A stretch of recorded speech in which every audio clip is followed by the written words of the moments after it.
Bonjour, dans cette vidéo, je vais t'expliquer qu'est-ce que c'est que la notation aux échecs, comment l'utiliser, et si ce n'est pas encore fait, je t'invite à cliquer sur le bouton s'abonner pour recevoir mes prochaines vidéos. Donc la notation aux échecs, c'est l'écriture aux échecs. Elle permet de copier les coups d'une partie pour la garder. Donc cette position, elle est extraite d'une partie que j'ai jouée contre Trejan Bochkov, un grand maître, que j'ai gagné, mais la plupart du temps, je le perds. Et justement, c'est extrait d'une partie simultanée. Et ce qui est bien avec l'ordinateur, c'est que la partie s'enregistre automatiquement. Mais par exemple, si tu joues avec ton enfant, si tu joues avec un ami, ce qui est bien, c'est de savoir noter la partie pour pouvoir la reproduire et l'analyser après. Et justement, la notation, c'est ce que ça permet de faire.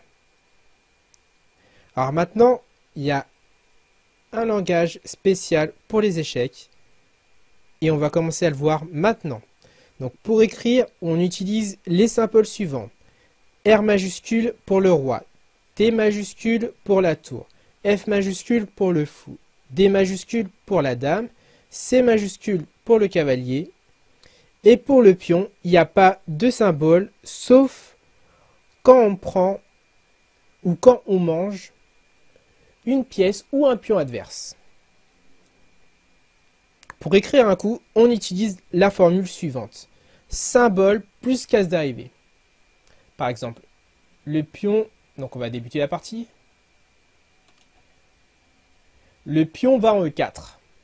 On sait que le pion n'a pas de symbole, sauf pour prendre ou manger du matériel adverse.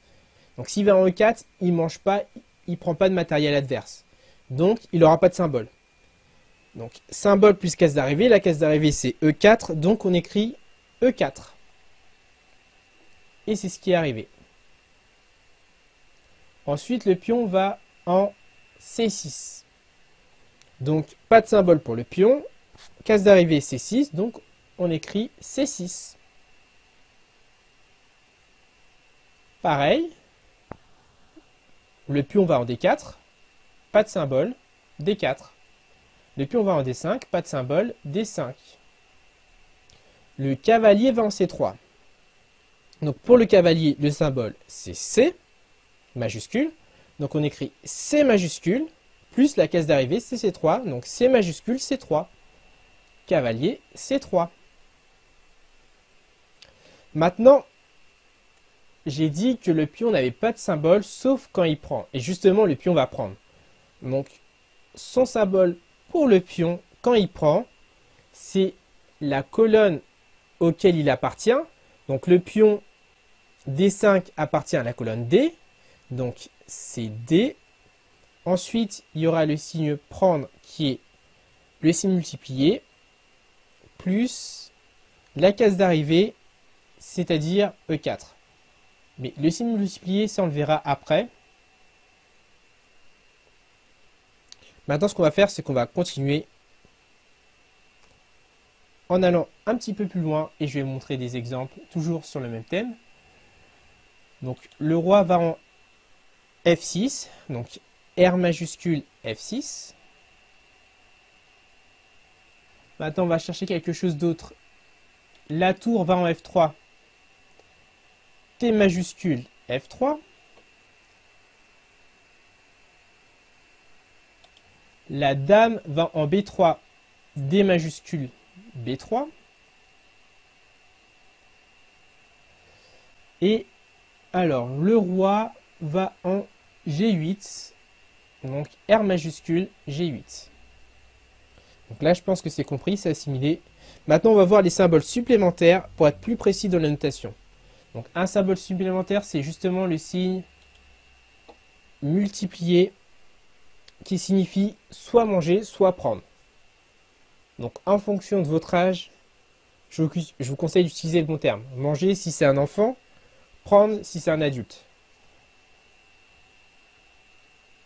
Quand vous enseignez le jeu d'échecs, et si tu es un enfant, utilise manger, ça passe bien.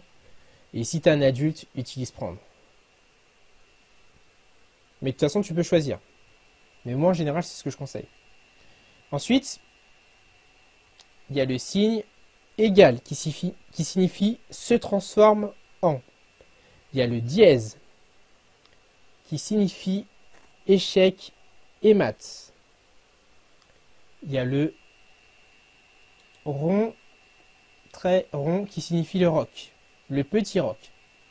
Donc, comme on voit au 10e coup et comme on voit au 11e coup pour les noirs. Petit roc. Ici, petit roc.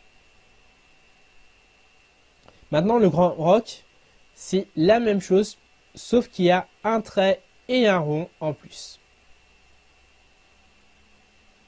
Ensuite, il y a le signe échec qui est le signe plus.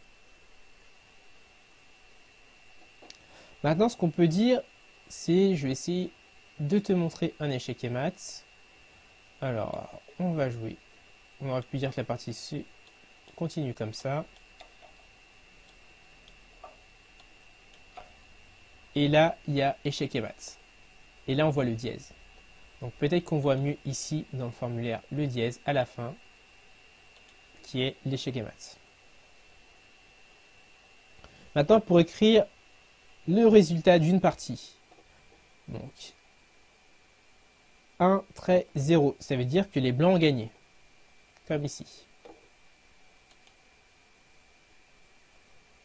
Maintenant, ce trait-là, ça veut dire que les noirs ont gagné la partie. Heureusement, c'est pas arrivé, mais c'est ce que ça veut dire. Et sinon, il y a le signe 1,5 qui signifie qu'il y a égalité entre les deux joueurs. Donc là, on voit en bas. Donc je vais remettre le bon résultat.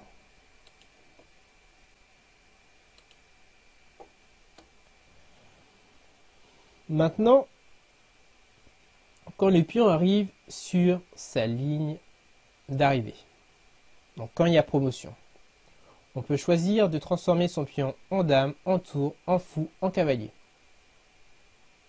Mais ça s'écrit d'une façon spéciale. Donc on utilise la case d'arrivée plus le symbole égal plus la pièce qu'on a choisie. Par exemple. Donc en fait, là c'est sur l'ordinateur, donc c'est assez spécial. Donc, la notation là n'est pas tout à fait correcte. Donc on a la case d'arrivée. La case d'arrivée c'est F1. Plus le symbole égal. Là on voit pas. Problème avec le logiciel. Donc il y a F1 égale et D majuscule pour la dame. Comme le pion se transforme en dame, on met D majuscule est égal dame. Maintenant si on avait choisi de transformer le pion en cavalier, on met égal C majuscule. F1 égale C majuscule. Si on choisit de transformer le pion qui arrive en F1 en tour, F1 égale tour, égale T majuscule. F1 égale T majuscule. Et si on choisit de transformer le pion en fou, F1 égale F majuscule. Maintenant, il y a une chose qui est très importante, c'est la classification des symboles. Donc, il y a les symboles de première catégorie. Donc, R, D, T, C, petit roc et grand roc. Donc, rond, pour le petit roc, je rappelle, rond, très rond. Et le grand roc, rond, très rond, très rond. Après, il y a les symboles de deuxième catégorie. C'est le fois qui signifie prendre ou manger. Et égal qui signifie se transformer. Ensuite, il y a les symboles de troisième catégorie, qui n'est pas vraiment un symbole, mais que moi j'utilise et que j'appelle symbole. C'est la case d'arrivée. Et le symbole de la quatrième catégorie, c'est plus ou dièse, c'est-à-dire échec ou échec et maths. Par exemple, j'aurais pu jouer ce cavalier ici. J'avance le pion. Cavalier ici. Et là, je transforme en dame. Et là, il y a les 4 symboles. Et là, c'est un peu spécial justement parce que le pion arrive en D8. Donc, il se transforme. C'est assez spécial. Donc, quand il se transforme, c'est la transformation. C'est la case d'arrivée. C'est ce qu'on avait vu avant. Case d'arrivée, plus symbole égal, plus la pièce qu'on a choisie, plus un symbole de 4e catégorie. Ça, c'est vraiment spécial. Donc, on fait. Donc là, je répète. Case d'arrivée. Donc, ça, c'est quand le pion se transforme. Case d'arrivée, plus symbole égal. Donc, case d'arrivée, c'est des 8, plus symbole égal, plus la pièce qu'on a choisie, c'est-à-dire là, c'est la dame. Et là, dans cette position, comme il y a échec et mat, eh ben, on rajoute le dièse. Mais sinon, dans une autre configuration où il n'y a pas promotion, si les symboles de première catégorie, plus symbole de deuxième catégorie, plus symbole de troisième catégorie, plus symbole de 4e catégorie, s'il y a.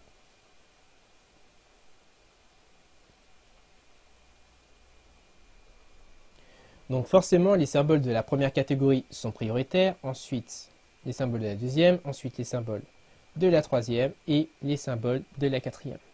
Je me répète, mais c'est très important pour bien écrire une partie d'échecs.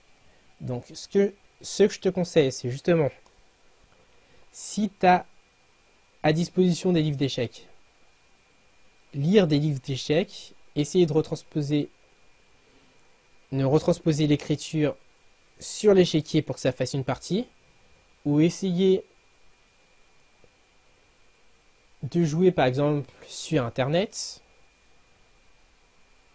Comme ça, tu joues un coup, tu notes le coup sur un papier et tu regardes sur ton écran si c'est exactement ce qui est marqué sur l'ordinateur. C'est un bon moyen, une bonne méthode pour apprendre la notation en s'amusant et en suivant mes conseils que j'ai donnés. Normalement, ça devrait être facile. Maintenant, si tu as des questions, n'hésite pas à les poser en commentaire. Si tu as aimé cette vidéo, clique sur j'aime. N'hésite pas à la partager à une personne qui souhaite savoir noter ses parties aux échecs et qui souhaite par la même occasion progresser. Parce que sans sauvegarde, c'est difficile de progresser. Maintenant, je tiens à te remercier et je tiens à te donner mon guide où j'explique comment faire pour gagner, pour jouer justement sa première partie aux échecs en 5 leçons. Et avec les conseils que je te donne, je pense que tu pourras gagner aussi ta première partie. Et il suffira juste d'indiquer ton prénom et ton mail et tu recevras ce guide pour apprendre et pour jouer surtout ta première partie en 5 leçons. Et je te dis à bientôt et surtout bonne lecture.